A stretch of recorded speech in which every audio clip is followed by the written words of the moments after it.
So in the very first weekend of December 2024, I attended PAX Unplugged. If you don't know what that is, that's a gigantic tabletop gaming convention where you can go and you can play board games, you can play role-playing games, you can play card games, you can also not only play stuff, but you can also buy things too. You can rent games out, you can attend a lot of different panels and things of that sort. But overall, it is a huge tabletop gaming convention that is super fun every year. This year I went for my work, which is What's Games, in the manufacturing business. I also received my media badge for the first time in a few years. So along with that came a lot of meetings and a lot of interviews that I had to have with people. You've watched all of the recent videos that I put out. Thank you so much for that. It truly means a lot. Right now in this video, and the purpose of this video is to show you everything that happened on the first day. Oh yeah, let's take a look at it. Hello everyone, I'm here today with... Hi, I'm Brother Ming. 大家好，我是明哥. Fantastic. And what game are we showing off here today at PAX Unplugged? Today I have React, The Arts of War. This is an original 1 versus 1 at dueling game. Designed by me, with an original IP by me as well. Designed by me, Eric, and Chris Lin.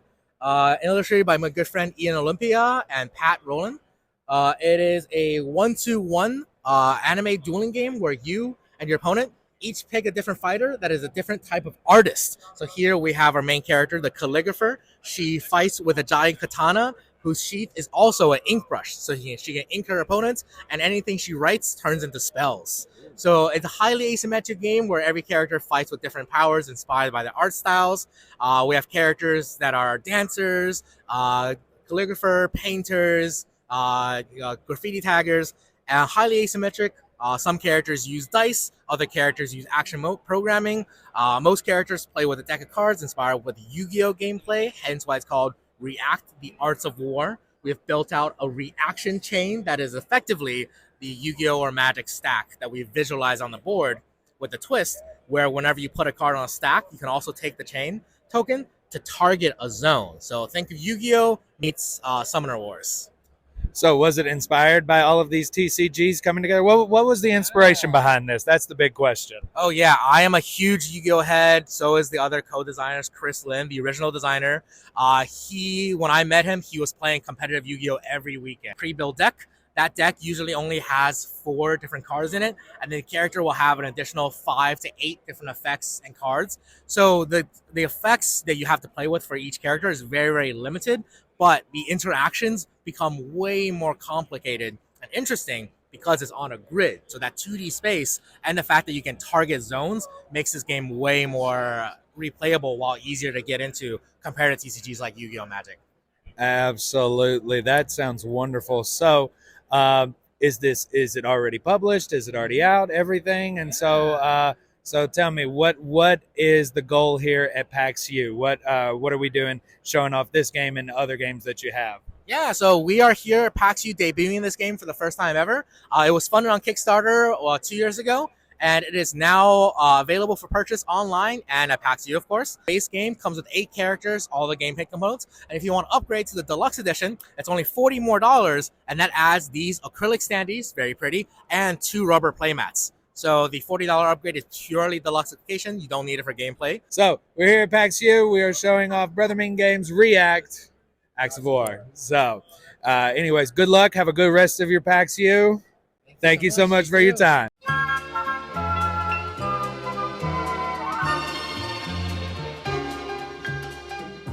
Hello, everybody. This is Welcome to Boredom, and we are here at the Wise Wizard Games booth. And I'm here with Danielle Reynolds, project director. Sorry, I'm so sorry. Project director.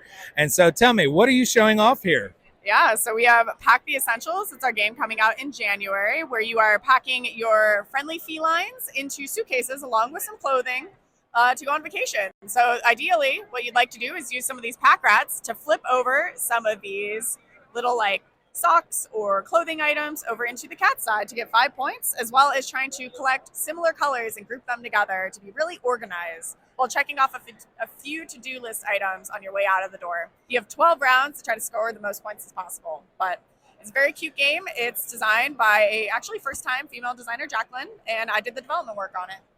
Fantastic. It looks beautiful. Sounds like it'd be fun. So what was the inspiration behind this? I'd have to ask her, but I'm pretty sure it's the fact that her cat was always jumping in her suitcase, similar to my cats. So then in that case, let's ask this question: what was the draw for you in this game? Basically, exactly that. My cats immediately see that suitcase, and if it's not open, they're on top of it. If it's open, they're inside of it. And so I think it's kind of funny that we're doing the reverse, where normally you're trying to lure your cat out, but instead you're trying to bring them all into your suitcase. All right. Is this available now, or is this coming to Kickstarter soon? Tell us more about that. So it's going to be a retail release, and it is currently for pre-order. So anyone can pre-order on our website, but it'll be out in January. All right. So let's be looking for that in January 2025. Danielle, thank you so much for your time. And is there anything else you want to sign off with? No. It's great talking to you, though. Yep. Thank you so much for your time. All right. Let's continue on. PAX U. Have a great rest of the convention.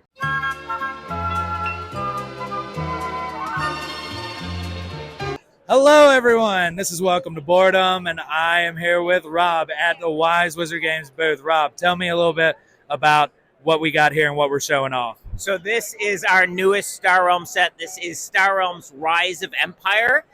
This is, according to the timeline of Star Realms, this is a prequel to the original Star Realms set. It tells the story of the Star Empire's rebellion from the Trade Federation. And in it, you have a market deck which contains 3 all-new sets you haven't, factions you haven't seen before. We've got the Consortium, the Kingdom, and the Scavengers. These represent neighbors of the Star Empire. So in the history of the Star Realms universe, corporations took over Earth and the expansion of space. This was the Trade Federation. All human space was controlled by them. There were various rebellions on the fringe, but they were rich and had a big military, and all the rebellions were squashed. The local governments were allowed to be whatever they wanted as long as taxes were paid and such. And the emperor of the Star Empire wanted independence from the Trade Federation, but saw what happened to others who rebelled. So he built a giant navy in secret. And when he was ready, declared independence and kicked out the local Trade Federation forces, and then tried to convince his neighbors to join the rebellion and be independent from the Trade Federation. And this campaign tells that story. It's a 12-part legacy campaign. You'll be opening up envelopes, and they'll each have a mission inside of it, which will give you a scenario for that game. They'll have extra cards. You're going to have sticker sheets that you have in the game. There are sticker sheets which let you modify cards. So all these cards represent the ships and bases as they are. You can buy them normally from the market, just like you would in regular Star Realms, and play them normally. Or when you buy them, you can upgrade them. When you upgrade them, you're basically giving them, if you're the Star Empire player, giving them Star Empire tech, letting them, giving them your weapons and letting them integrate with your computer systems better. So that will change them from the faction they are to a dual faction card. Like, so for example, if it was a Kingdom card you were upgrading, it would become a Kingdom and Star Empire dual faction card. So we've got little dual faction icon stickers that go above the faction sticker, and we have stickers that cover up part of the card and give it new abilities. So for example, if I was to upgrade this Finder card, it's a 2-cost card, so I would use the 2-cost upgrade here, and I would peel off this sticker and I would cover up the bottom of this card with that new sticker, making it more powerful. Now, these 3 factions all have abilities when you acquire them. When you acquire Consortium cards, you get to draw cards or draw and discard cards. When you acquire Scavengers, you get to scrap cards from your hand or discard pile. And when you acquire Kingdom cards, you'll gain combat. When you upgrade a card, you get that when acquired ability, but you also will put these more powerful Star Empire or Trade Federation abilities on the card, and that'll change it for the rest of the campaign and forever as you play the set. For people who don't like to put stickers on cards, we also have the Infinite Replay Kit that you can get, which contains every sticker card combination as a pre-printed card. So instead of putting the stickers on, you would just swap the cards out, and then you could play through the campaign, reset the campaign at the end, and play through as many times as you want So you can see this Finder card has the upgrades as if this sticker was put on it as a pre-printed card. So you can either, the first time you play through, you can use the stickers, and then if you decide, you know what, I really love this campaign, I want to play through it again, then you can get the Infinite Replay Kit. It comes with an extra copy of the market deck, so you can set the set you put the stickers on aside, and then you can replace your market deck and play through as many times as you want with the Infinite Replay Kit. So there's a ton of content in here, bunch of different scenarios, surprises and hidden stuff as you go through. You'll be getting more card types and such as you go through the campaign. And there's some really cool catch-up mechanisms if one player's pulling way ahead. The campaign doesn't get out of control. You have the ability to come back. Right. And like I said, when you're done, this becomes a 6-player Star Realms set that's compatible with everything else. This is really the coolest thing we've ever made for Star Realms. It's awesome. You got to check it out. Well, that leads me into my next question. What was the inspiration behind this? And can I say that it is an expansion in Star Realms, or is this its own standalone thing? It is a standalone expansion, so you could not own any Star Realms content at all. You could get this, you could play through it, and then when you're done with it, it becomes a 6-player set that you could play forever. Or if you own Star Realms and you play Star Realms, you could get the campaign, play through it, and then when you're done, you can combine it with all your other Star Realm stuff. So during the campaign itself, the 12 scenarios, you don't mix in your other Star Realm stuff. But when you're done, there's extra packs and stuff that you'll open up that make this into a set that you can play with all your other. It's fully compatible with the other Star Realm stuff.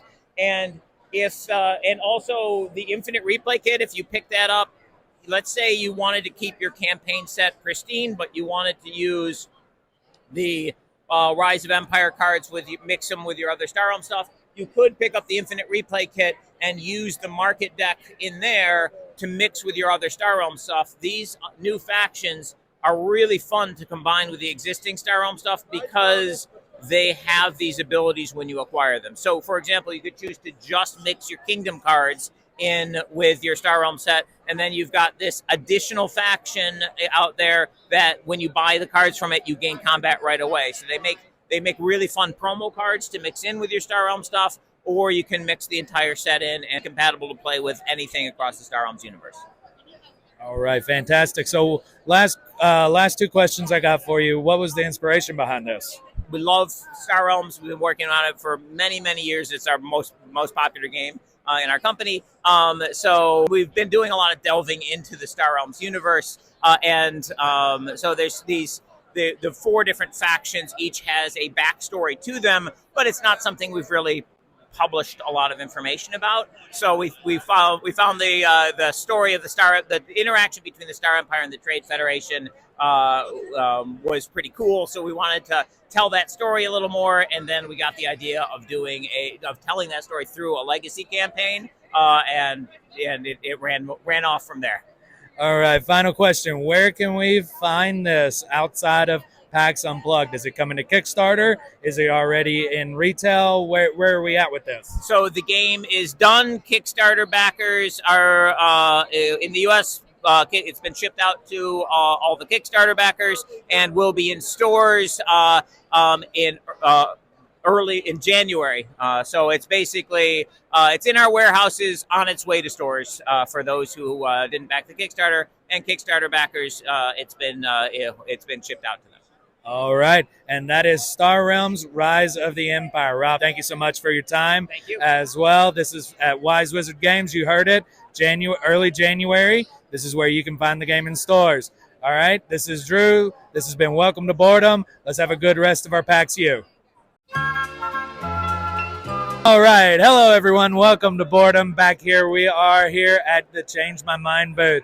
Who am I here with? What's up, y'all? It's Josh Saleh. How's it going? Thanks for having me, Drew. Oh, thank you so much for your time. I'm super excited to talk about this. So what are we showing off today? Yeah, so let's Change My Mind, a party game for loud people, all about ranking and debating crazy topics. We just came out of March of this year. This is our first PAX Unplugged, so if you love to debate, if you love to yell, this is the game for you. Absolutely. So my next question, that leads me into it. What was the reason for the inspiration. What was the inspiration that you had for this game? Yeah, so I love party games. I love board games in general, and I wanted to change the party game world up. I was kind of tired of the judge mechanic where you just put a card down and then someone chooses a winner and then it's over. I wanted something where people could yell at the table and be like, "You're wrong and this is why." So I was listening to a podcast on my way down and they were just ranking Marvel movies. I couldn't fall asleep that night. And I looked up, are there actual debate games? And there's not that many. There's very, very rare if there are. And so I wanted to incorporate ranking and debating. And so I got some of the craziest, absurd topics, like stuff like what not to have in your butt, to like Disney movies where people like actually like want to rank. And so you just let people go off and they just go into it. They're like, "You're wrong." They yell at each other. They debate. And it's fun. It's not, there's no aggression. There's no anger. But it changes the game up where you have a voice at the table now, which unlike judging games, you don't. All right, fantastic. That's awesome. That's great. That's a good way to change up the world by changing someone's mind. Exactly. Yeah. No, you got it. Yeah, exactly. So final question I got for you. Where can we find this outside of PAX Unplugged? You said it was, you came up with it in March, or it came out in March. Yeah. And so is it in stores now? Can we get it online? Where can we find this game? Yeah, so it's in 11 retail stores across the nation. It's on changemymindthegame.com, and it's on Amazon. So yeah, 3 places. All right, that's great. So anything else you want to let everyone know about it, or about anything coming up in 2025, anything? We're going to be at Gamma, which is going to be really exciting. So we'll have a booth there. And so, yeah, if you have any ranks that you love, if you own the game, find us on Instagram and tag us. We'd love to see your rankings and just join in on the debate. Absolutely. Well, Josh, thank you so much for your time. And thank you so much for tuning in. This is Welcome to Boredom. And as well, let's have a great rest of our PAX U.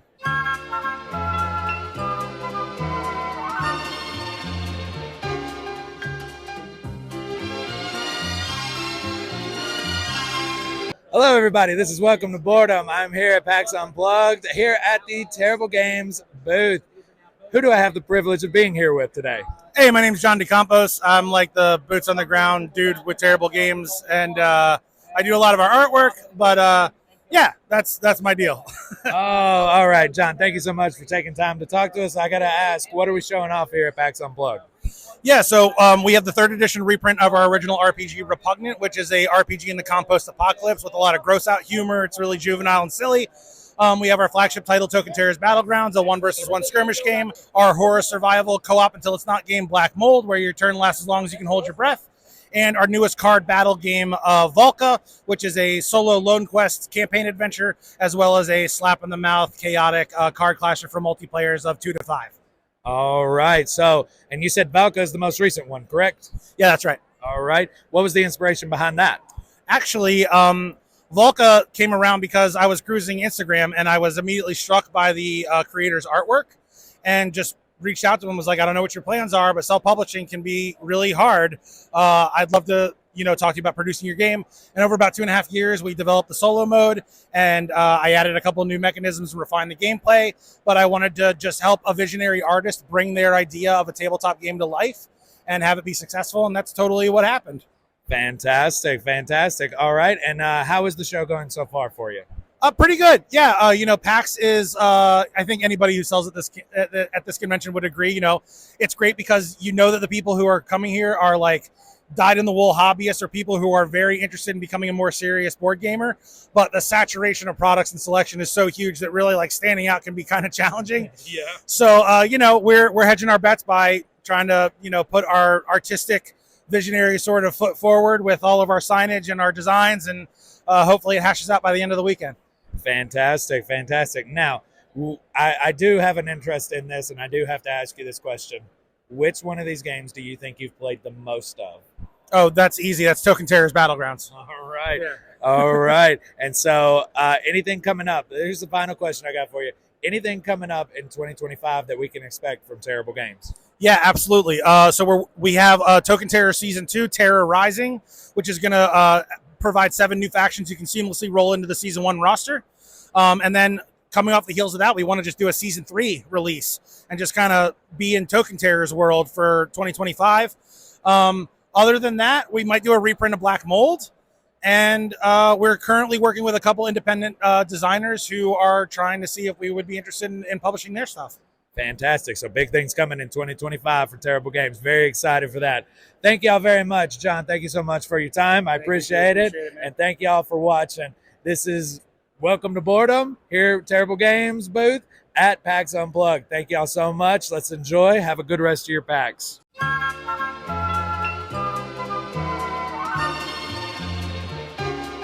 Hello, everyone. This is Welcome to Boredom here at PAX Unplugged here at the NorthStar Game Studio. I fumbled the words a little bit there. I apologize, but I got close. So, but who do I have the pleasure of being here with today? Yeah, I'm Ross. I'm the marketing manager at NorthStar, and I'll be giving you a rundown of what we got this year. Absolutely. That was going to be my next question. What do we have here? What are we showing here at NorthStar Game Studio? I'm going to get it eventually, I promise. But I believe in you. I don't believe in myself, but we can do it. What do we have here? What are we showing off today? Yeah, so we've got a couple of new games that came out this year. We've got Biomos. This is like a puzzle-based game where you are terraforming planets to make them suitable for life. If you like what I would describe as match 3 games, that's like when you have these little bubble puzzle games where you're trying to get color combos in a row. This is like a 20-minute game for 1 to 4 players where you're trying to make these different combinations, but you can also terraform the different terrain on your planet. And that's about putting like water next to a mountain and changing that water to ice, or putting desert next to a forest and changing that into more desert. All trying to claim these scorecards, like I say, through terraforming. But again, 20 minutes, real snappy, real nice. Then we've got Sacred Valley. This is like a collective farming game. So in Peru, during the Incan Empire, there's a place, it still exists, it's called Urubamba Valley. And that is a place that's special because it has lots of different microclimates within the valley, which allowed them to grow all these different crops. So we contacted a bunch of cultural consultants to discuss like approaching this, and the end result is Sacred Valley, which is basically talking about the different farms and the different families that ran those farms, but playing a little bit fast and loose and bringing it into a modern era because they didn't have money in that era. And what you're doing here is you're trying to become a more valued business through farming across these different terraces, investing in different crops, planting seeds, hiring specialists, and how you build up your farm.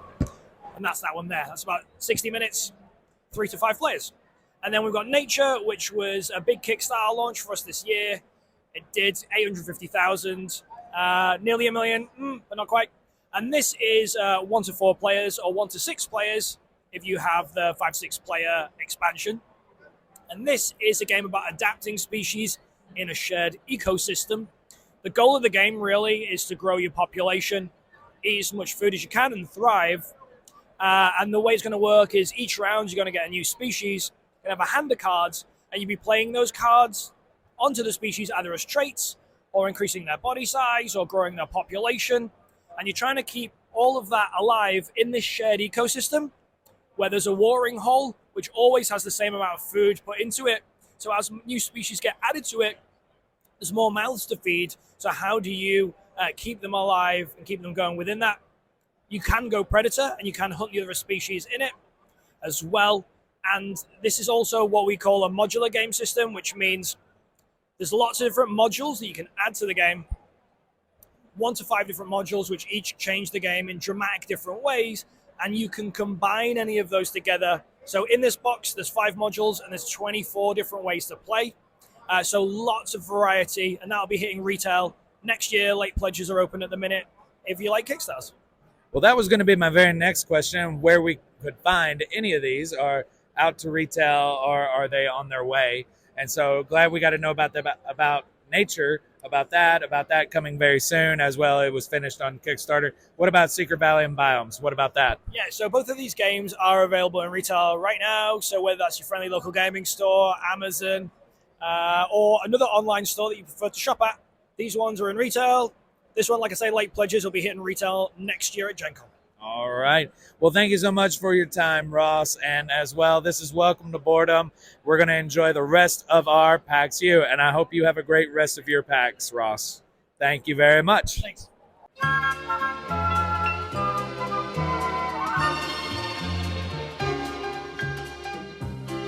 All right, everyone. Hello. This is Welcome to Boredom. We are live here at PAX Unplugged. So we're here at the wonderful booth of Solis Game Studios. And who do I have the pleasure of being here with? Hey, I'm Chris Solis. I made Solis Game Studio, and we also made the Massiverse fighting card game here. So I'm the guy who makes this happen. Absolutely, absolutely. Well, you can see the wonderful content that we have here and the games and everything that's contained in here. So tell me a little bit about Massiverse. I need to know a little bit more. What's going on here? Yeah, so the Massiverse is a comic book series by Kyle Higgins, works with Image Comics. It's basically what if you found out you were a Power Ranger in your mid-30s, right? And it's a bunch of heroes with their own comic line that share the setting, the Massiverse. This is a fighting card game based on that setting. So we have 8 characters in the box from the Massiverse. We have a team-up expansion that makes it 4 players with 4 more. And we have the Syndicate promo pack for a total of 13 characters from the setting coming out over the course of a few months. Fantastic, fantastic. So what was the inspiration behind this game? I love fighting games. This game is designed by Brian McKay, just to be clear. He had a game idea. I was like, this game is great. And then we worked together to create that fighting game vibe and cut it down to a 5-minute. This is a 5-minute dueling game. You play quickly, and then you play again. It's a let's go again kind of game.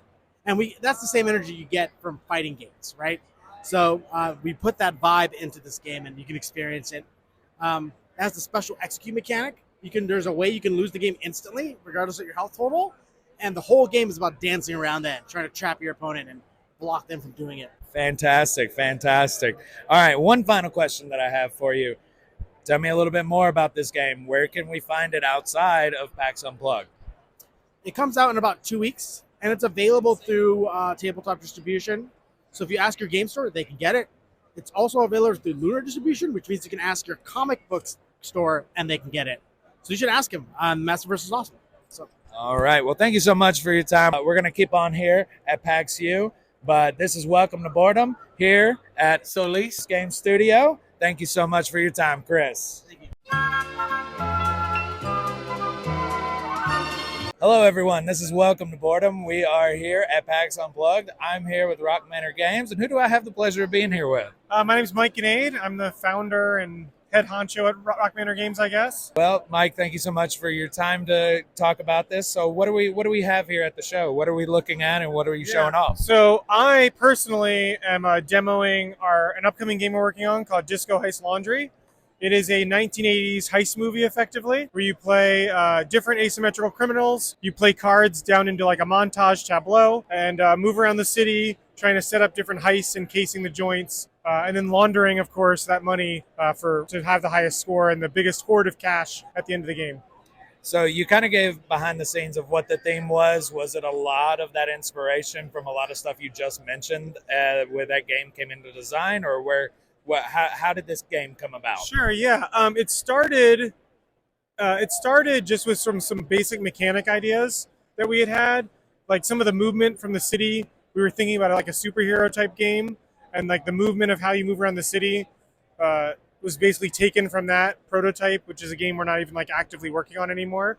And the card, so some of the mechanics came first, but then I sort of thought about a theme that could fit in running around a city, besides superheroes. And I love like the Ocean's 11 movies and stuff like that. So I want to do something like that. But then I found an artist I really liked who had like a really good like 1980s vibe. So I just sort of rewound the clock a little bit. And that's sort of how we settled on it. Gotcha. Okay. All right. Awesome. Now, I also think like technologically wise, like for game mechanics, it's better not to have like the super high tech, like cops are monitoring. They can do so much more now than they could in like the 80s and 90s of all those crime movies, Right. Absolutely. Absolutely. Well, thank you for sharing that. Now, you said that you are just demoing it and play testing it. What can we expect in 2025 from Rock Manor Games? Yeah. So the thing we have coming up next, like beginning of next year, is we're going to be crowdfunding StarDriven, which is a sci-fi space ship simulator game. So we're simulating managing all the crew on your spaceship, and you only have one token on the board, and everything you do on your ship tableau and board is what tells your spaceship ship how to move around. And you have unique cards which represent crew members who are good at different things and should be played at different stations. So you've got one guy who's good at engineering, you want him in engineering. But sometimes he's not in your hand, and you got to assign somebody who's not as good at engineering to sort of just get the job done while they're there. So that's going to be coming to Kickstarter early next year, probably end of January, early February. Okay. Well, you heard it here first. Be sure to look out for the new titles that are coming from Rock Manor Games very early in 2025. And so, is there anything else you would like to highlight? How's your PAX Unplugged coming? I mean, so far so good. It's Friday, so still early. So that's been good. I'm happy with the crowds, happy with all the feedback we've gotten. So, we're excited for what next year holds for us. Fantastic. Mike, thank you so much for your time and thank you for the interview. I really appreciate it. Thanks for stopping and by. so, absolutely. Appreciate All it. right. And as well, this has been Welcome to Boredom. We're going to continue on. And Mike, I wish you well and the rest of your PAX U. You too. So thank you.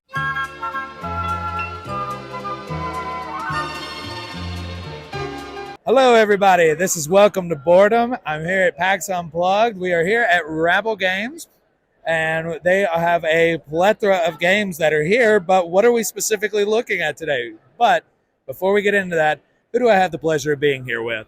Hey, I'm George. I'm one of the founders of Rabble Games. And I'm super excited to talk to you about Finding Calm, which is our upcoming game coming out in March.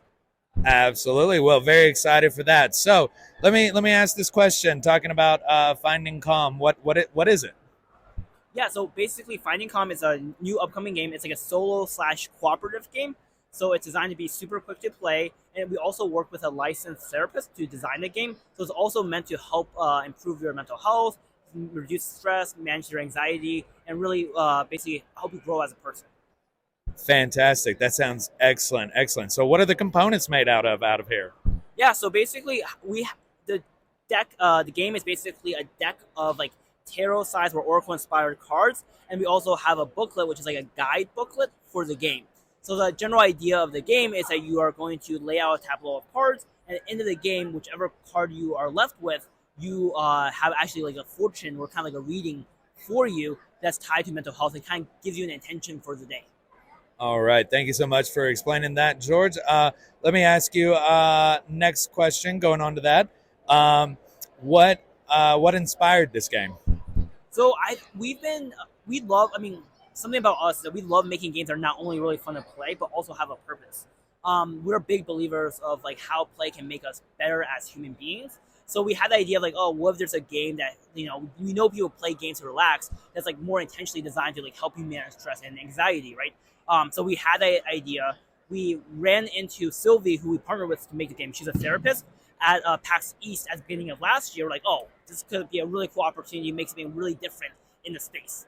So that's kind of like inspired the idea for it. Absolutely. Absolutely wonderful to hear. And so final thing, Rabble Games, we're here at the end of 2024. What big plans do you have for 2025? Yeah, that's a great question. So obviously Finding Calm, like you were kind of releasing the game, we're really excited for that. The other thing we're working on, which is kind of a sneak peek, is we're going to be piloting an app of our games. So it's like one digital app that has all our games. It's like kind of like a game you can kind of bring our games anywhere. And then we also have 2 new games, Sprout and Catfish, probably coming out in the fall of 2025. All right, fantastic. Well, that is all the questions that I have. Thank you so much for teaching me Finding Calm. I guess the last question that I could really ask is, where can we find your games? Is there a specific website? Are you on a specific store? Can we find it at retail? Where can we find your games? No, that's a great question. So depending on the game, we're in some retailers. So like Love Struck, which is a really popular game inspired by reality TV, is at Barnes & Noble. Finding Calm will also be at Barnes & Noble starting in March of next year. And then generally our website or Amazon is the best place to get all our games. All right. Thank you so much for your time, George. I hope you have a great rest of your convention at PAX Unplugged. If you don't mind shaking, there we go. Thank you so much. Yeah, thank you. And that's all that I do have for you. So, all right. With that, this is Welcome to Boredom here at PAX Unplugged. And as well, check out Rabble Games when you can. Thank you, George. Thank you so much. And I'm really excited for everybody to check it out. Yep. Thank you. Yeah, okay. All right, this is the huge compilation video. Here we are at PAX Unplugged. A lot of interviews that I've been doing. And let's go ahead. We're going to keep on going. Hello, everyone. This is Welcome to Boredom. I'm here at PAX Unplugged at the Doomlings booth. And who do I have the privilege of talking to with here today? This is Chris. Hey, I'm one of the co-founders and original game developers. All right, Chris, thank you so much for your time. And as well, let's talk about what's going on here at PAX? What are you displaying? What do you have out on the table for everyone to come and purchase and buy and support you? Sure. So we've got our base game on display as well as our deluxe bundle. Comes with the base game and a bunch of other fun stuff. Here at the convention, we have a special convention exclusive cards seconder, which we're giving away free with purchase. So if you're in the Philadelphia area, if you're at the convention, come on by. We've got that for you. And we've got a lot of other fun stuff too. Awesome. Fantastic. So what was the inspiration behind Doomlings? That's what I really want to know for myself personally. Sorry to be selfish, but I got to know what was the inspiration behind it? Yeah, sure. My partner Justice and his brother Andrew came up with the game over the holidays of 2019. They wanted a game that they could play with their mom, bring it to the table, have everyone enjoy it. Just as we were getting into playtesting, the pandemic hit. So appropriately enough, we ended up developing a game about the end of the world during the end of the world. It was not on purpose.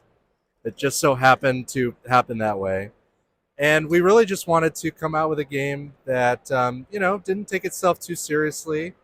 Didn't take the end of the world too seriously either. It's a morbid topic for a lot of people. Whether it's the end of the world or just loss. And so we just wanted to have fun with it. Create some goofy characters, write some funny jokes. Fantastic story. Thank you so much for sharing that. Now, final question I got for you. Here we are, December 2024. Yeah. What are the big plans for the Doomlings group in 2025? In 2025, I've got a lot of fun stuff planned. I don't know who's watching this, so I don't want to spoil anything. We just came out with Imaginary Ends this year. That's our newest expansion. So check that out if you haven't already. Next year, who knows? We may have another expansion in the pipeline. Stay tuned. And maybe an extra surprise or two beyond that. All right. Thank you so much for your time. And as well, hope you have a great rest of your PAX Unplugged. You too. All right. And that is it with Welcome to Boredom. Let's continue on. We got more people to talk with here at PAX Unplugged. Hey, how are you feeling? You okay? You good? I'm tired. Thank you for asking.